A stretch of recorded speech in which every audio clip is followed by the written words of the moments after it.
E nós iniciamos o programa falando sobre relações entre pais responsáveis pelas crianças. Desde 2014 está em vigor a Lei da Palmada, que é o nome informal que se dá para a Lei de número 13.010, que foi instituída em 2014 e que proíbe agressões físicas cruéis e degradantes para crianças. Ou seja, crianças e adolescentes têm o direito de serem educados e ensinados sem o uso de castigos físicos. Mas hoje, 5 anos após a lei entrar em vigor, como será que os pais responsáveis lidam com este assunto? Para esclarecer mais, nós recebemos a psicóloga Daiane Flores. Seja bem-vinda, Daiane. Esse assunto é um assunto bem polêmico e atual. E já vamos começar com a primeira pergunta direta. A palmada, ela é educativa? Olá, boa tarde, Thaís. Boa tarde a todos. Primeiramente, acho que esse é um assunto que ele domina, muitas perguntas, as pessoas têm muitas questões a respeito disso. Primeiramente, a palmada, assim como os outros castigos físicos e outras formas de violência, não são educativos, são métodos punitivos. E sendo punitivo, o que a gente, de certa forma, perpetua com isso? Cada vez mais a cultura da agressão e da violência. Exatamente. Antigamente, as pessoas sempre apanharam, Antigamente era uma forma de educar, de corrigir através da dor física, Para conquistar muitas vezes o respeito e a obediência do filho em relação ao pai, a agressão física era muitas vezes a forma imposta. Mas os estudos, o tempo passou, os estudos profissionais da área cognitiva, da área de comportamento, foram vendo, uma série de transtornos e de consequências que aconteceram não só até na parte adulta, mas também na adolescência, E quais são esses danos que esse tipo de corretivo, vamos dizer assim, que é aplicado, pode causar para uma pessoa? Isso, são inúmeros, Primeiramente, desde a autoestima, então temos modificações desde a questão do relacionamento entre pais, ele é alterado, e desde o momento em que a criança ela passa a se ver de uma forma em desvalorização, Porque o ser, enfim, que seriam os pais, que deveriam estar nos protegendo, nos acolhendo, nesse momento adotam outras posturas, E essa postura, de certa forma, ela não preza a individualidade de cada criança, não preza a conversa, não preza, muitas vezes utilizado como primeiro recurso, Então, acaba, de certa forma, desqualificando, todo o bem-estar social, psíquico da criança, gerando vários transtornos, desde a questão da autoestima, que eu já falei, questão maiores tendências à depressão, maiores tendências também ao uso e abuso de álcool e outras drogas. Então, tem várias pesquisas que mostram, E a partir já da fase da infância, não somente na fase adulta, Então, desde alterações nos comportamentos, dificuldade de aprendizagem, entre outras coisas.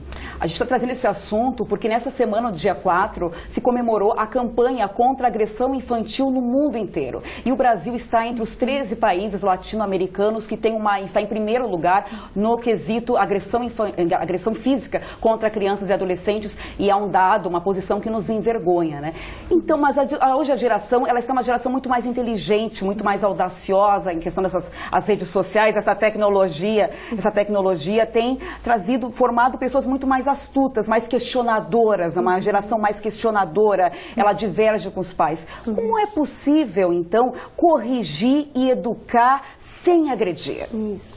Primeiramente, através da comunicação, como eu já venho comentando. A partir do momento em que a gente consegue comunicar para os nossos filhos de uma forma mais amorosa, ao mesmo tempo impondo, sim, algumas situações, algumas colocações que são necessárias e sendo regras claras. Regras claras, para que as crianças e adolescentes, enfim, entendam o que eles precisam fazer, a forma que cada ação gera uma consequência, isso é muito importante, E o caráter punitivo, na verdade, ele bloqueia isso, ele não faz com que a criança e o adolescente eles consigam perceber o que está acontecendo, então vou lá, eu pago a minha pena, entre aspas, fico lá de castigo, depois está tudo ok, E não é bem assim, Então tem muitas consequências que, de certa forma, eles não percebem a partir desse comportamento, Sim, e em relação a... Tem essa parte punitiva, que as pessoas às vezes dizem assim, é só uma palmadinha, é só um tapinha, é só um puxão de orelha, é só um puxão de cabelo. Existe essa qualificação de é só? Seria uma agressão também impondo o respeito, querendo conquistar o respeito do filho a partir da dor? Sim, porque de certa forma eu estou me colocando numa posição de autoritarismo, né? Não somente por ser pai, mas eu não me coloco numa posição de respeitar aquele indivíduo, respeitar todas as características dele, respeitar também que muitas vezes nós temos que aprender a nos ouvir, né? Como que eu estou naquele dia? O que que o meu filho está me sinalizando com essa birra, com esse mau comportamento, né? A partir daí começar a ter um outro olhar. Então, hoje eu não estou bem, ok, tá? Então, o que eu vou fazer para que não exploda mais facilmente? Frente a uma pequena situação que muitas vezes, além, né, da conversa, dos exemplos, a gente pode conseguir estar sanando, né? E a forma como a gente vai se relacionando, muitas vezes, com os filhos, também varia de acordo com a idade, né? Isso. A gente costuma ser um pai de acordo com cada momento do nosso filho. A mesma mãe que a gente é quando a criança tem 2, 5 anos, não vai ser a mesma mãe, nem a mesma forma de tratamento quando a criança tiver 10, 12 anos. Como é que a gente conversa, então? Ela diz que a gente tem que ficar na altura do filho quando é pequeno, para ficar numa situação de igualdade. Mas quando eu fico em situação de igualdade, eu não estou tirando um pouco da minha hierarquia? Não é importante ter um pouquinho de hierarquia para ele poder respeitar de forma amorosa, de forma com comunicação, com diálogo? Isso, é importante, né? Ambas são importantes, né? Então, ao mesmo tempo que eu educo de uma forma mais firme, eu também preciso ser amoroso. Então, meu filho, ele vai entender, né, como uma forma, como a gente falou antes, punitiva, né? E sendo dessa forma, sendo agressivo, né, de uma forma mais autoritária, eu tiro também o direito dele se expressar.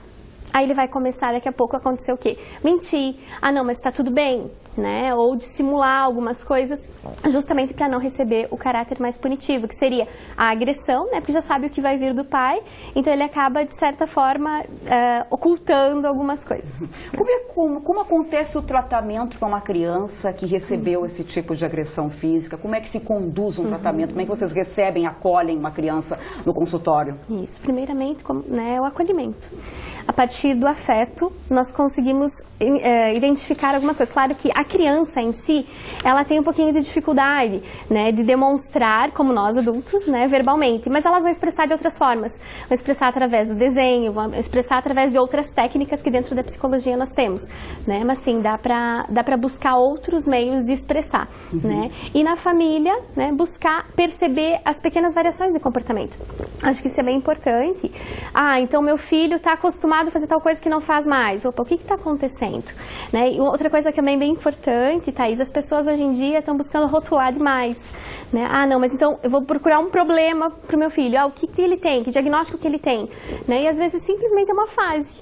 Né? Uma fase que naquele momento ele mesmo está buscando se conhecer, entender as emoções dele, né? E que se o pai ou a mãe não conseguir fazer esse meio de campo também, ou quem for o cuidador também da criança, de certa forma ele vai ficar perdido, ele vai ficar sem referências, né? E a escola também tem uma participação muito importante, né? Esse diálogo também com a escola. Como é que a escola acaba... A escola às vezes traz situações assim para vocês? Sim. Que na escola é o lugar que eles têm de vivência com outros grupos que não sejam uma família, né? Então ali deve ser um lugar também de muita manifestação desse sentido, né, Daiana? Sim. A escola também é um dos pontos principais, né? Os professores acolhem tudo basicamente, né, que vem muitos reflexos também de algumas coisas de casa, né, vão refletir lá na escola, né? Geralmente muitas coisas acabam se repetindo e os educadores também têm um papel super importante, né, além de todo o quadro de gestão, enfim, para estar identificando essas demandas, né, identificando por que esse aluno não está aprendendo, por que de certa forma quando ele fica próximo de outros ele fica mais agressivo, ele não quer, né, enfim, tocar em determinados assuntos. Enfim, identificando essas questões e trazendo para os pais, né? Então agora, a partir daí, né, os pais também buscarem ajuda adequada. Eu não consigo lidar com essa situação. Foi difícil para mim, na minha infância, lidar com essa situação, tá? Então o que hoje eu posso fazer para buscar com que a educação do meu filho ela seja melhorada, né? Eu não preciso repetir antigos padrões. Eu posso sim, a partir da tecnologia, enfim, né, de todas as novas descobertas, né, inclusive com relação à educação positiva, com relação à forma de conduzir, buscando o encorajamento dessas crianças, né? E não somente o caráter punitivo, como antigamente tinha, as palmatórias, enfim, né? Então, já foi se comprovado que não é válido. Não é válido. Daiana, muito obrigada pela tua presença aqui no estúdio, foi muito esclarecedor, um excelente fim de semana e o Ver Mais está sempre aberto para ti.